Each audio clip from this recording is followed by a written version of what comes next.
Welcome back to the Wolverine podcast. I'm John Borton, and we're here on a night that I have really been anticipating. You know Tom Crawford. You know him well. He's around, and he is a member of that crew on Press Pass Sunday nights on Fox 47, and he has his own podcasting network. And we welcome in tonight one of the greatest Michigan football players of all time, and that would be one Mark Messner, the newest inductee into the College Football Hall of Fame. I want to welcome you both, and Mark, I really appreciate you being with us tonight. My pleasure. I'm honored to be on. Well, I want to just jump right into this tonight because we've got a ton of football to talk about. We get the privilege of Martin Messner's input into all of this. Michigan playing out in Arizona. Mark Messner and the Wolverines had one of their finest moments out in Arizona in that Fiesta Bowl that Tom Crawford and I very well remember. And we're going to be talking about that game and a whole bunch of things. But I want to start out with Michigan TCU coming up. And I look at this. This is a huge game, obviously, for Michigan. One win away from the national championship game. And to me, this has the biggest implications nationally for Michigan of a game since that square off against Washington State in 1997, when it was for all the marbles. We thought it was for all the marbles, coaches and AP. We know what happened there, but it was Michigan's first national championship in 50 years. But I want to throw this at you guys. I'll start with you, Mark. Can you remember the last time that Michigan had this big of, national title implications on a game that they were playing in? Well, I think for sure it's the stage is set for Michigan and getting there and having the dance. I think the matchup with TCU is fabulous, and I'm really counting on the fact that TCU's last-minute heroics are burned up and gone. We don't need any of them in that game. But, I think the stage is set for us to get to where we need to be. But the biggest game is still TCU. And, we're in control of our own destiny. And I just think that it's going to be an exciting game no matter what. And it's going to bring back some fond memories for me for sure. No doubt about it. Now, Tom Crawford, certainly it seems like the Ohio State games the last 2 years had Michigan fans as jacked up as they're ever going to be for any game. But what about you in terms of the last one with this sort of national import? Well, I mean, let's obviously go back to the 1997 season. They're undefeated. They're 11-0 going into, or 12-0. Yeah, 11-0 going into the Rose Bowl game, and they win the game. And at least for 24 hours, everybody thought that national championship was Michigan's all by itself until when Scott Frost went out there and did his propaganda, filibustering, and in 0.5 it became that after that point. But I mean, but that was before the play. This is so cool because this is playoff. This is a CFP. This is what Michigan had been wanting to get into for such a long period of time, and now they've done it back to back, and now they're an opportunity to take it against a doable, beatable TCU team. I think Michigan can run the ball on TCU. So this is at the top of the heap right now in terms of opportunities in the modern era of going after national championship. Yeah.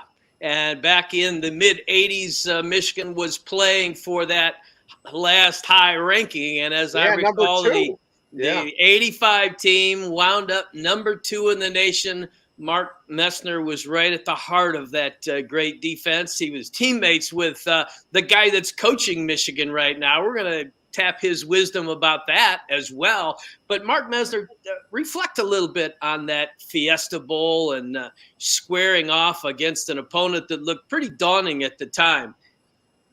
Well, Nebraska was in their heyday running that option. You had to be one of the most disciplined defenses to handle an option coming at you every time, because it was a threat 3 different ways from Sunday, every single play.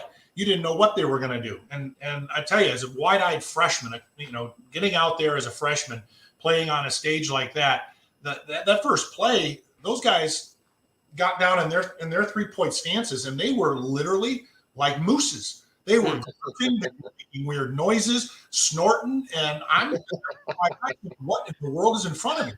I didn't know where that was coming or going, and I think that's what was a lot of fun about that game is we just played with reckless abandon, flew around to the ball, never gave them breathing room, and eventually, quite frankly, I think we were getting our tails kicked in the first half and came out in the second half. And Bo gave us a little talking to at the halftime and came out inspired, to say the least. And really, really, really had a great second half, like Michigan has done multiple times this year in the second half. So I think deja vu is at hand. A perfect parallel there. I was about to say, I remember all those anxious moments in the first half, kind of like Michigan fans have had in some games this year. And then all of a sudden, the Michigan exerting its will in the second half against Nebraska, as Jim Harbaugh's teams have so often done this year. Let me just throw this one at you. Do you think it's there's a conditioning aspect of it? Jim Harbaugh said this year that his secret sauce is Michigan's strength and conditioning coach this season. What was it about that 85 team in the Rose Bowl or the Fiesta Bowl experience that allowed it to do what it did in the second half? Well, I mean, obviously we had some significant advantages, I think, in strength and conditioning with Gittleson and the program he ran and how we were conditioned. But I think really this year's special sauce has been the adjustments that are made. There is no third half. And, when you come out with a game plan in the first half, there's not a lot of adjustments that can be made and implemented universally. It's what happens in the booth in the first half and the adjustments that are made in the second half. And that's what Michigan has done fabulously this year. They have made adjustments. The team is in great shape. They have confidence across the board with each other, and they execute. So I think that's really been the big differentiator is the adjustments that the coaching staff's making with these kids that believe in each other. Well, you were part of that number 2 national team in '85. You went on to win a couple of Big Ten championships with the Wolverines. I believe that your record of 5 sacks in a single game still stands in Michigan history. And now you are a member of the College Football Hall of Fame. Talk about, I first of all, your overall Michigan experience as you went through, but to have it end in that sort of honor this many years after you played, your thoughts about being remembered in that way and recognized. Well, I to this day, I still am astonished that someone like me was able to play at Michigan, let alone have the records and the stats that I did. Because I'm not the prototypical football player at Michigan. I'm not, a big, strong, fast athlete. I'm a cerebral, I guess, football player. At 245 pounds and 6'3" as a defensive tackle is ridiculous nowadays. And to be able to play against those Tony Mandarich size offensive linemen and win is something that I still don't understand how I did it. I just went in, I guess, and executed and did a lot of film study to look for tendencies. And I'm just tickled pink and in utter disbelief that after all these years, these kind of stats have stayed. And I think, quite frankly, they may stay for a very, very long time because nowadays guys don't stay for 4 years. And it takes 4 years of pretty significant stats to accumulate that.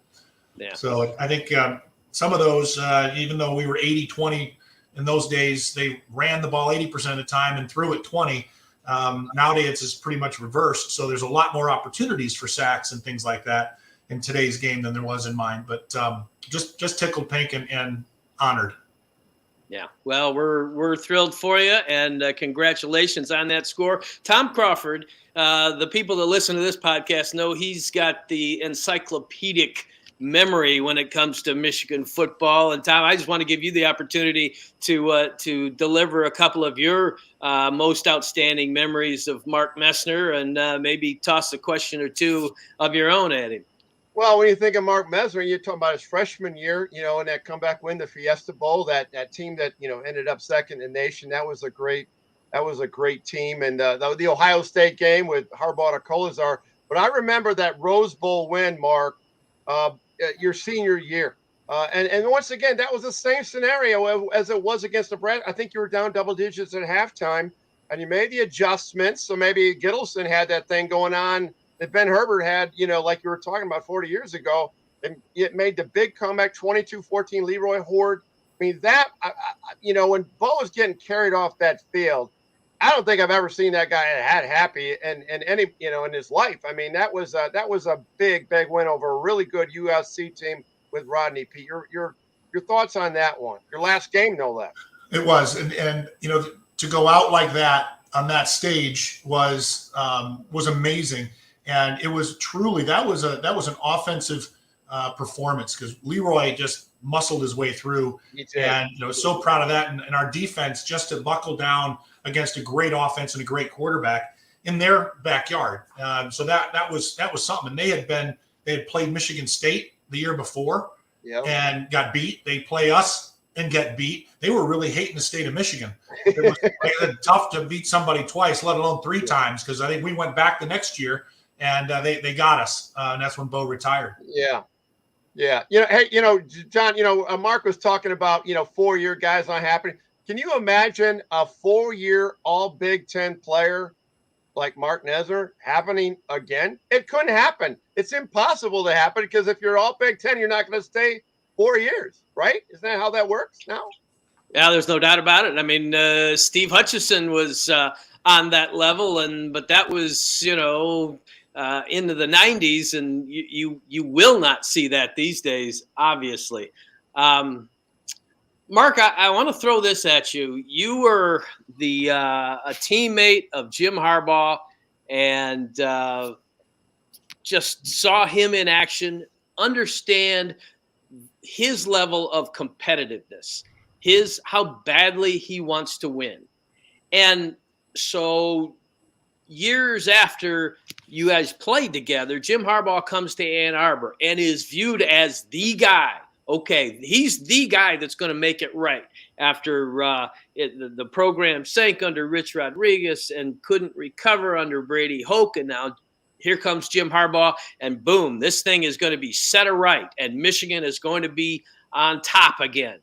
And for a few years there was, you had moments, 2016, where you thought you had Ohio State down in Columbus and were going to do the things that you now have done the last 2 years. But those first few years, it was, okay, what's happening here? Is this going to work out?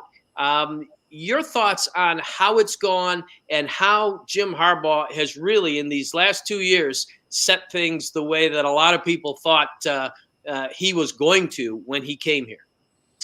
Well, I just think people are very impatient today.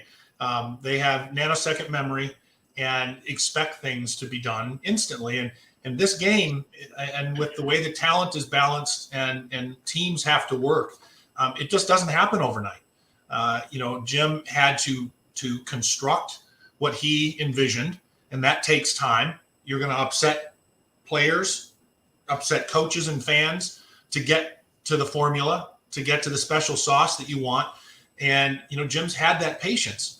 And that's been very frustrating for somebody like me to watch and hear people because, it's not a crystal ball, but you do know the person and his track record. He didn't fail in the NFL. He didn't fail in his first coaching jobs. He took over other programs and turned them around. It wasn't instantaneously, but he did it everywhere he's been. It would be no different at Michigan. But, fans and players alike expected it to be instant. And that was frustrating. But I'm glad that Jim had the fortitude and strength to, overlook and keep his path. And now I think people understand that, Jim did have a vision, still does, and still executing it. And it's getting better and better. That we're getting the horses that we need, and we're going to be the dominant program that we want to be and have always wanted to be. So nowadays, you watch Michigan football these last 2 years. What are the things that, as you sit back and you're watching on television or wherever you might be, and you see an element of what the Wolverines are doing right now, and you kind of smile to yourself and you say, "Yep, that's Jim." Yeah, it's the balance of offense. The fact he stays running the ball, it frustrates people because you just say, "Oh gosh, why is there such a predictable run that we just run right here off tackle? Why?" And he does it because Jim believes it, like Bo did. Bo was somebody that said, "I'll give you the playbook. If we execute, you can't stop me. And I'm confident we can execute." And Jim is of that mindset. So they practice so well, so hard. Now, I mean, today, you're limited on the amount of time you can actually practice. Bo, we didn't have that. He had us out there till we did it right. And there was no time limit. Today, there's time limits on how much hours they can spend doing it. But, Jim just sticks with it. And when he sticks with a program and then he surprises you with the McCarthy magic, with the passing, the running game, the trick plays, you just don't expect out of Michigan. And they execute them flawlessly most of the time. And that's what I love about, traditional Bo Schembechler, Jim Harbaugh type of programs.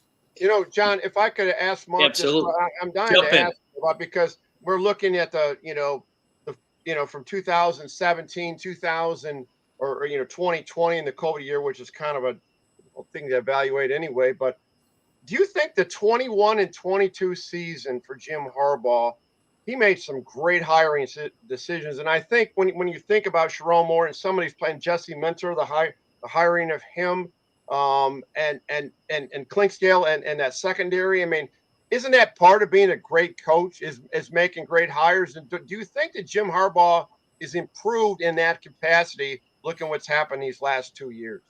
Well, I just think he's getting into his zone. He knows what is needed.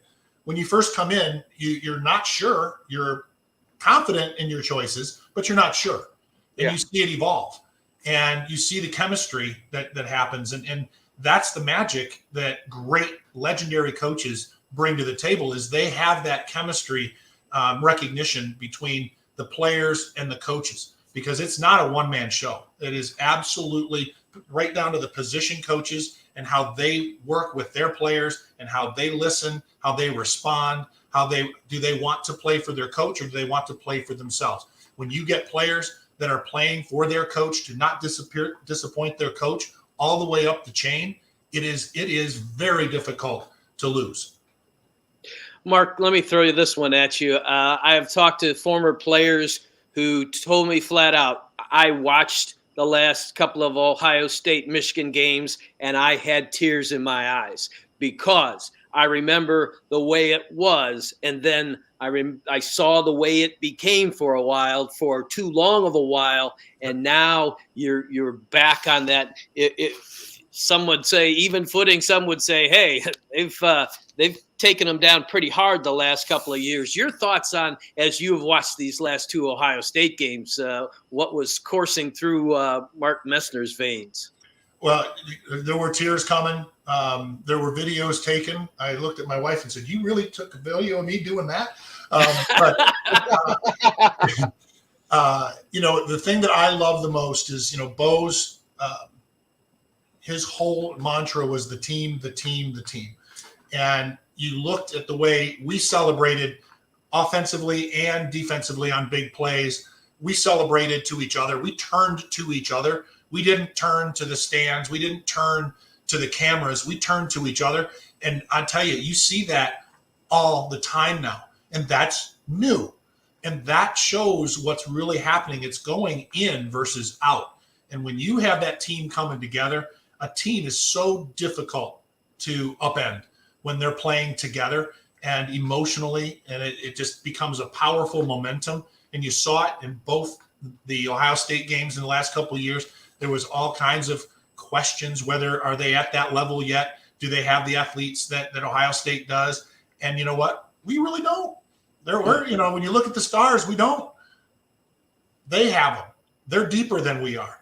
But when you play with passion and team individuals playing as a unit, it's very difficult to upend. And when you start getting those 4 and 5 stars with that same attitude, dynasties happen. There you go. Tom Crawford, you want to jump in and follow up? Yeah, because when I think of Mark Messner, well, actually, when I think of this young man who's a freshman right now, it makes me think of Mark Messner, Mason Graham, because he's a freshman D lineman out there making plays. And I guess, you were talking about, that Nebraska game, Mark, your freshman year, how big the dudes were for those Husker linemen. I mean, Yeah. what kind of things did you think Mason Graham has gone through, these sophisticated defensive and these huge offensive linemen? What's that? Have you been able to kind of watch him play and develop and relate to him what he's going through as a former player? Absolutely. And I tell you, the fact that he's breaking in on his own, it's not, you can start off because you don't know, because you just lost 2 defensive ends, last year. Yeah. So that's where everyone knew. So this year you come in with a clean slate and people don't know what's coming at them. And, what really preps Michigan defensive players for instant success is the dominant offensive line they practice against every day. That's true. Because when they come to Saturday, they're playing against somebody that's easier than what they've been doing all week long. So that's the real advantage of having a Michigan offensive line that is the best, again, in the country. That's what makes the Michigan defensive line better than what they should be. And they're ready sooner than they should be because of what they practice against every day. There you go.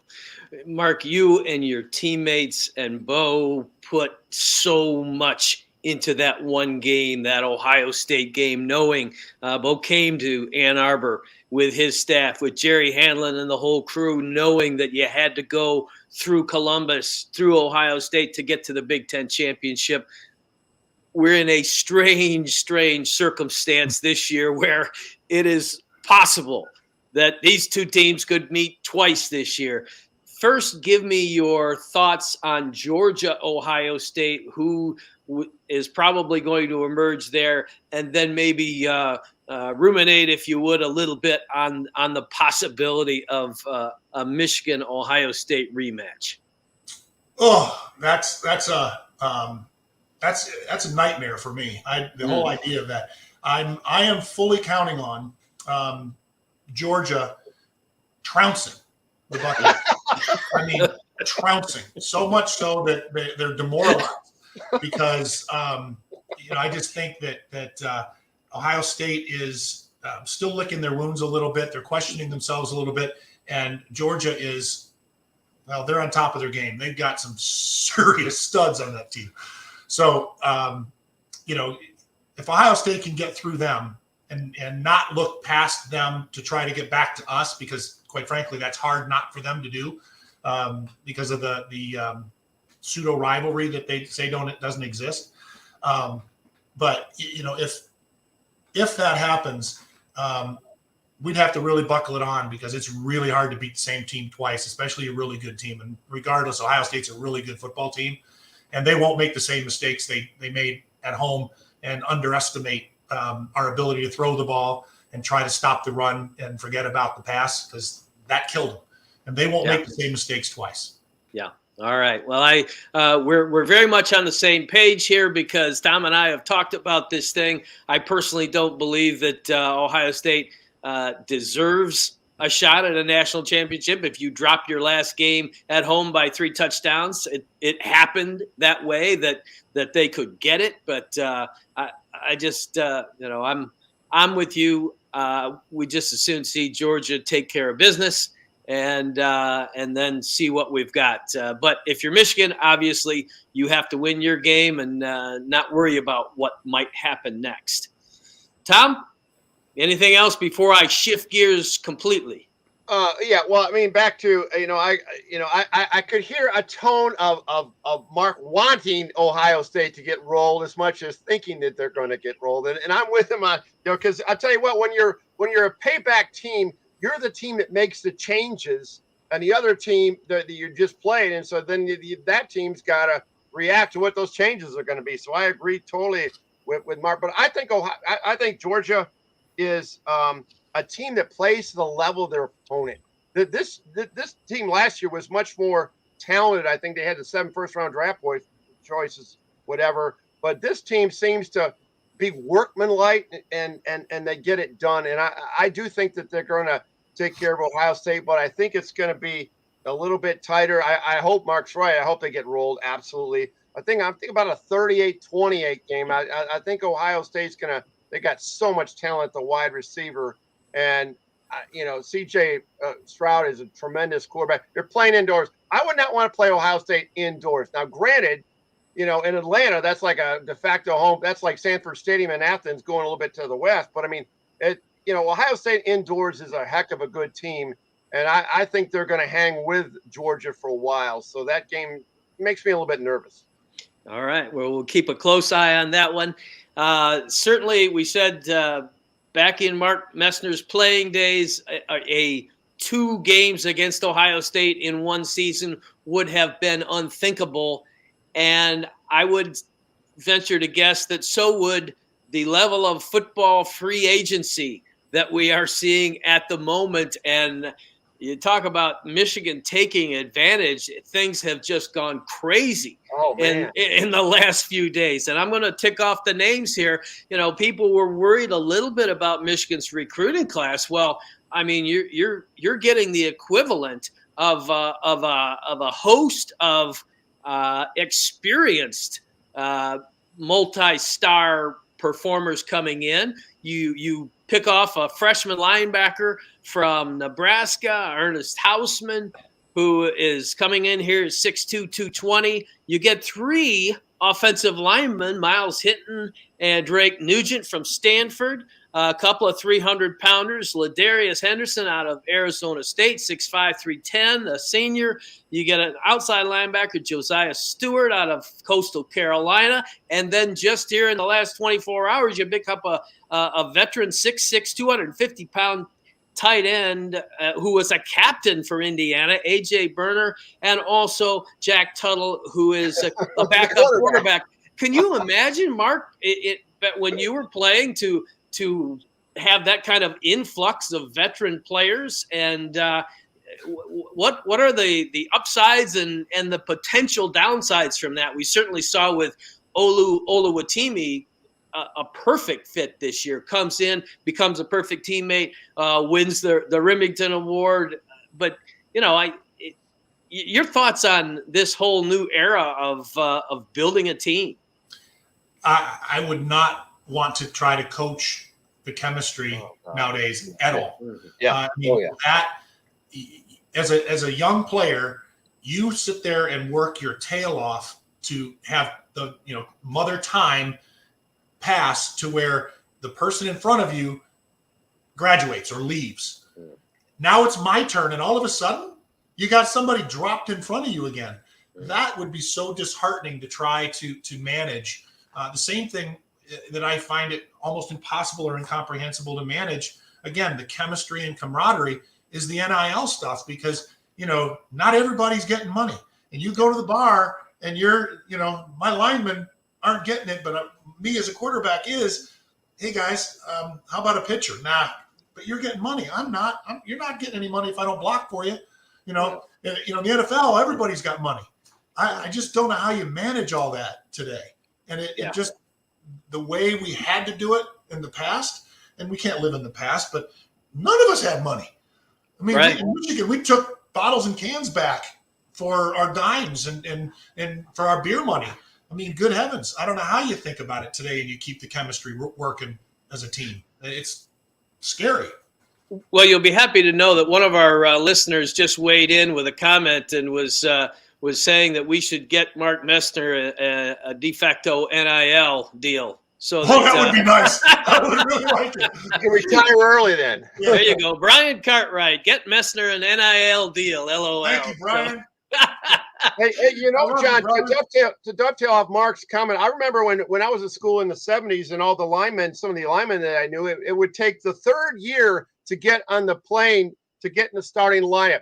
3rd year of development now. And now they're bringing in through the portal these linemen. So back to what Mark was talking about. So you've worked your tail off your redshirt freshman year, your first year on the field, you're actually playing, and then all of a sudden in comes some other dude that after you put the work in. That to me would be really disheartening. It goes back to your comment, Mark, about culture and the whole dynamic of the locker room, that would have to be really difficult to navigate, don't you think? As a coach, I don't know how it's amazing to me how they're doing it, and managing through that.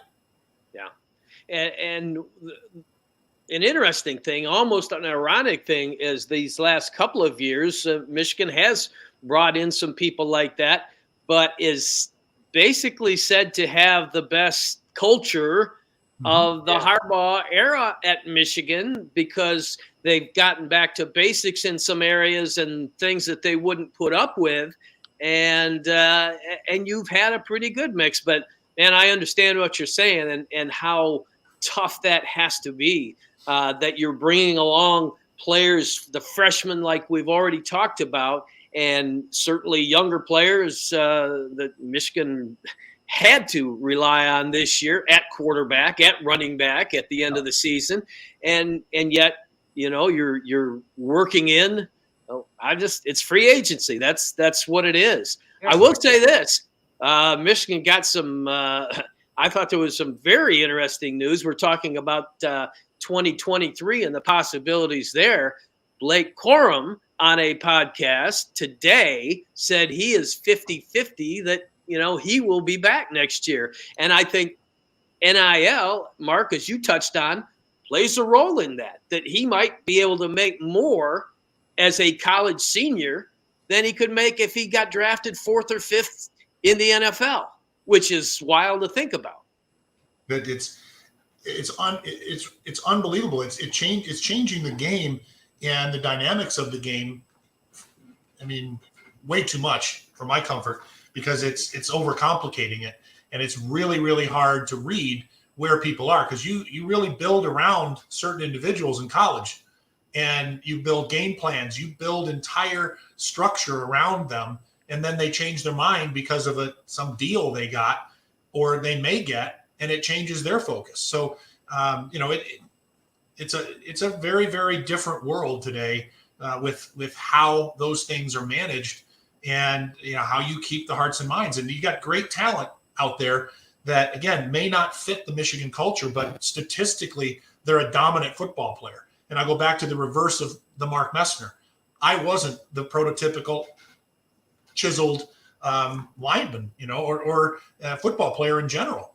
So, you may have somebody else drop in that is that thing, but can't play football at Michigan, and you're counting on it. So right after this podcast ends, your phone rings and it's Jim Harbaugh, and he says, Mark, I trust you. I know you're a smart guy. I want you to become my football general manager and navigate this whole thing between bringing in freshmen and bringing in transfers and all that. How do you think Mark Messner would fall in that area and would navigate that whole course? I'd say probably the same thing I said when I was coming to Michigan, is I don't have a chance at getting that done effectively. I didn't have a chance of playing at Michigan, but I was going to get a great education, but I didn't have a chance of playing. But I don't think, I guess if anything I've really put my mind to, I've done. So I'd find a way, although I'd have to try to find a way to do it from here, because I don't know if I could go back and live there. There you go. Especially with the blizzard coming in a couple of days. Yeah. So go ahead, Tom, jump in there. Well, it's like, these coaching staffs now have not just one guy, these player personnel departments. It's come de facto NFL at the collegiate level. So you have guys on staffs right now at the FBS level that all they do is look at the portal. We're not talking about recruiting. We're talking about looking at the portal. That's what they do for a full-time job. And I don't know how, I just don't know, back to the culture thing. I don't know how, I guess the teams that win national championships are do the best job at navigating the team dynamics, the locker room, the culture, not pissing anybody off, or just knowing that, hey, that's reality. You might lose your job to a guy on a transfer portal, but I think it would be a nightmare. You have to be a psychologist, let alone a coach, to be able to talk down your kids from not transferring, because, my God, everybody's thinking about going into the portal 1 year and they're going to the portal. Then look at Dante Moore. He commits to Oregon, gets a better NIL deal. It goes down to Los Angeles to play for UCLA. He's already transferred, and he hasn't even gone to school. And that, with the decommitting thing. So I think it's a holy mess. But back to my maize and blue love, goggles here. As long as it works for Michigan, I get, and it's not cheating. I'm all about it. So how narrow-minded and hypocrisy is that, Bill, with me? Well, I mean, you have to take the game the way it's presented. Yes, exactly. In whatever era you happen to be in. Yes. I wrote a column that talked about Fielding Yost. He was dominating college football one way, and then they changed a lot of the rules, and he had to adjust and do that. And Fritz Chrysler, same thing, right on through Bo. And you got to play the hand that you're dealt. And right at this moment, Jim Harbaugh is playing it incredibly successfully. Mark, I want to bring you up to speed on a little season-long conversation that Tom and I have had back and forth, and get your thoughts on this whole thing, because Tom was worried, and not for no reason, that Michigan's non-conference schedule this year could really cost it in the end, because it was not particularly strong. You didn't have the Notre Dame, you didn't have the a Texas or a West Coast power, and the playoff committee admitted for quite a while that they're holding Michigan back a little bit because they hadn't played the schedule some had in the non-conference.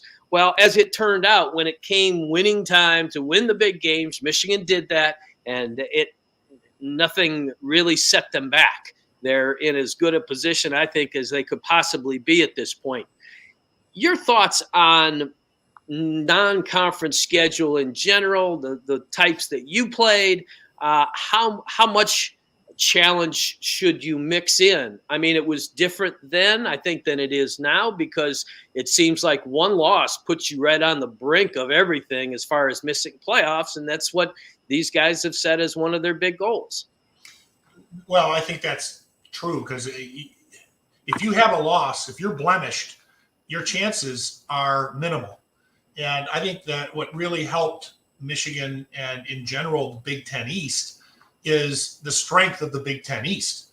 When you get through that regular season, regardless of who was in the preseason, or I would say preseason, non-conference schedule, it's irrelevant, because you just played 10 horses, and those are not Big Ten West adversaries.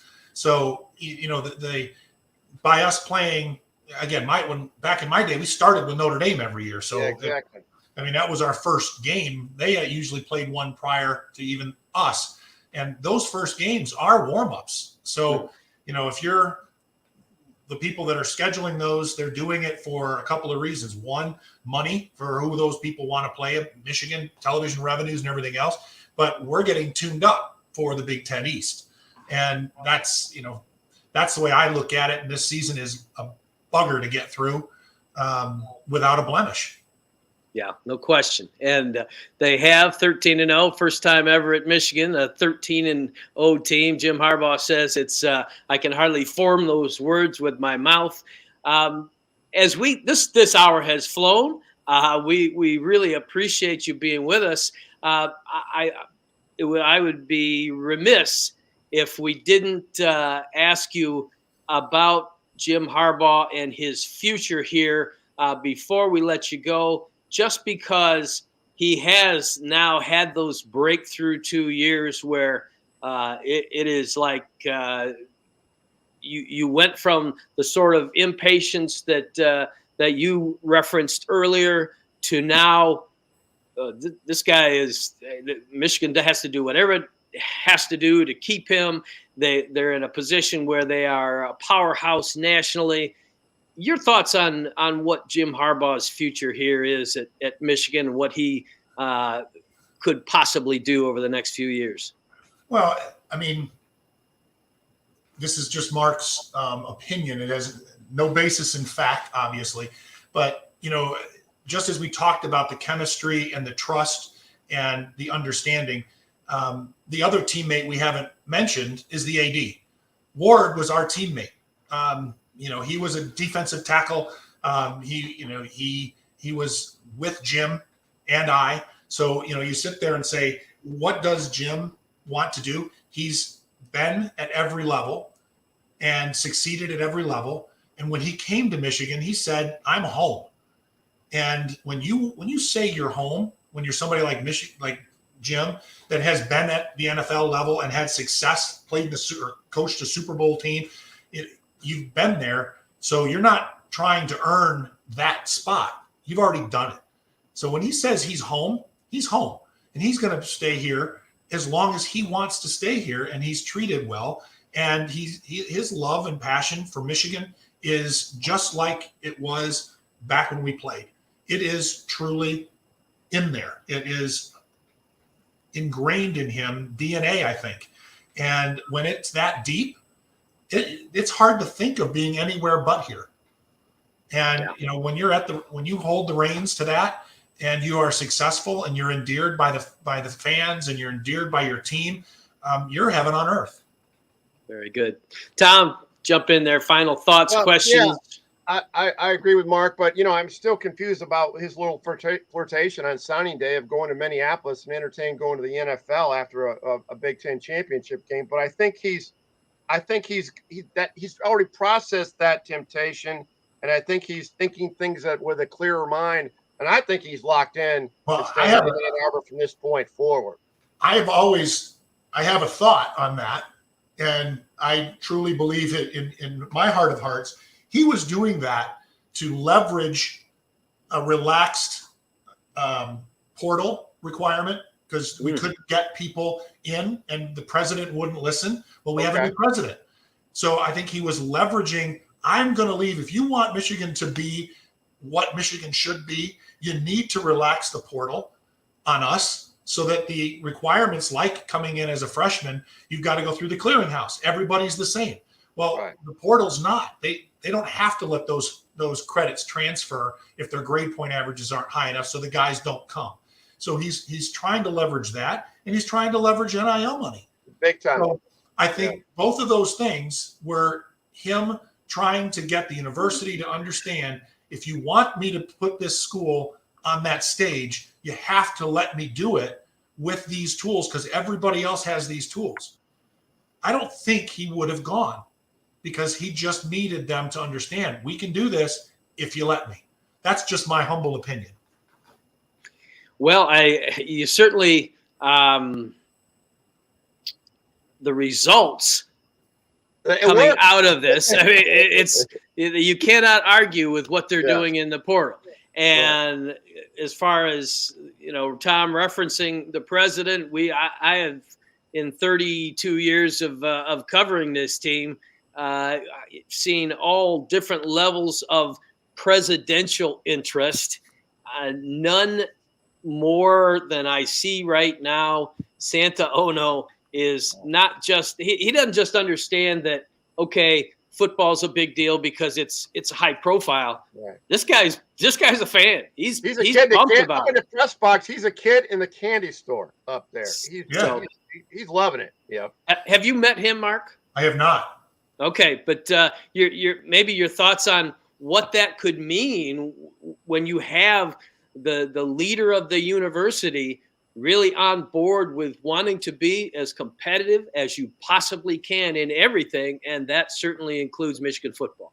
It absolutely does, and I think that's seeing the big picture because the university is a reflection of all the things that draw the students to that university, and a big part of that is the athletics. And when the academics are as high as they are and as stringent as they are, there is an incredible amount of pressure to maintain that status. And, you can't relax it. You've got to maintain it. So how do you maintain that while having the athletes that you need there? So it's a game, and a chess game that they are playing masterfully. Well, thank you. And speaking of masterfully, you have done your job here tonight masterfully. Mark Messner, all-time Michigan great, newest member of the College Football Hall of Fame, and somebody that we both of Tom Crawford and I have fond memories of watching play, and just your insights have been incredible here. We thank you for joining us, and hopefully this will not be the last time on this particular podcast. We'd love to tap your wisdom sometime here in the future. Well, you certainly have my contact information now, and you know I'm not going anywhere. So there you go. You know how to get me. All right. Well, take care. It. Yeah. And for everybody listening in, we appreciate you joining us. We will do this again next week. And in the meantime, keep an eye on all these developments with the Wolverines, because they don't seem to slow down these days.